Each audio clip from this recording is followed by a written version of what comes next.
So this is the start of the Remenham Challenge Cup for International Women's 8s, and boy do we have a fantastic contest here. Rowing on the right-hand side of your screen, it is the women from the Leander and Tees Rowing Club, Great Britain. Women who tried to go to the Olympics, didn't quite make it. On the left of your picture, the might of the Princeton Training Centre, US of A.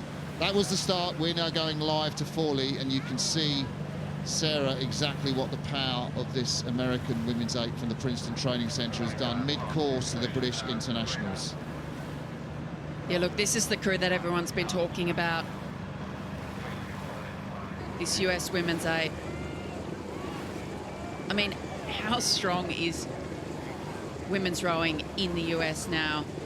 We saw last year they won medals in the pair, in the 4, in the quad, in the 8 at the World Championships, and to have a boat of this quality sitting below the Olympic favourites. There's a lot of resentment in this boat and anger, you know, at the way that perhaps selections were made. Tom Tahar, he's known sometimes, well, there were no seat races for the women's 8, and so you've had Heidi Robbins, the stroke woman, double world champion in 2014 and 15.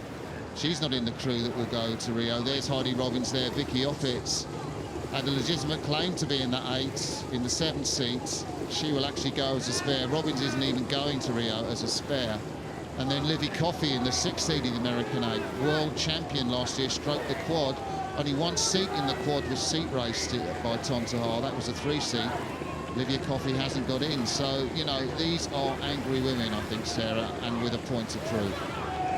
And why do you think that women's rowing is so strong in the US, Martin? When did this all start? I mean, I was in the women's 8 for Australia in 2006. Australia were world champions in 05, and the last team to beat an American women's 8, because 06 was the first year that the US won that, and they've been unbeaten at every World Championships and Olympic Games since. What do you think was the catalyst for that? 2 words: Title IX. Funding in American universities. Let's just say 50% funding, and well, gender equality will happen in the sport of rowing. There is the stroke woman of the British 8 that you're looking at there, Holly Norton, really driving a crew on. You can see Donna Etibet in the blue Sport Imperial top in the middle of the 8. She was in the British 8 last year at the World Championships, qualified for the Olympics, didn't make it this year. But that Title IX has just revolutionised women's rowing. You've got so many young women from all over the world getting scholarships in American universities. Equality of funding is really what's brought women's rowing to the fore. And isn't it great, Sarah, that now the sport of rowing is moving to gender equality for the Tokyo Olympics? 50% women's events, 50% men's events, instead of the 60-40 men-women split now. Yeah, it's a really important move, and we may see the introduction of another women's sweep boat. We don't know the breakdown of events for Tokyo yet, so we may see a women's 4. And given the US's success in all of the women's boat classes at last year's World Championships, all of the big boat classes, I would expect that some of these women will be eyeing off an extra 4 sweep positions available potentially for the Tokyo Games. But they're the hot favourites. They're the crew everyone's talked about out in front, the Princeton Training Centre, United States of America crew. Yeah, and we'll look there again at Heidi Robbins, the back of the Cox, Kendall Schmidt. Steered very aggressively yesterday in that contest where they powered through the Czechs, but not so aggressive on the steering today. Vicky Oppitz urging Heidi Robbins on.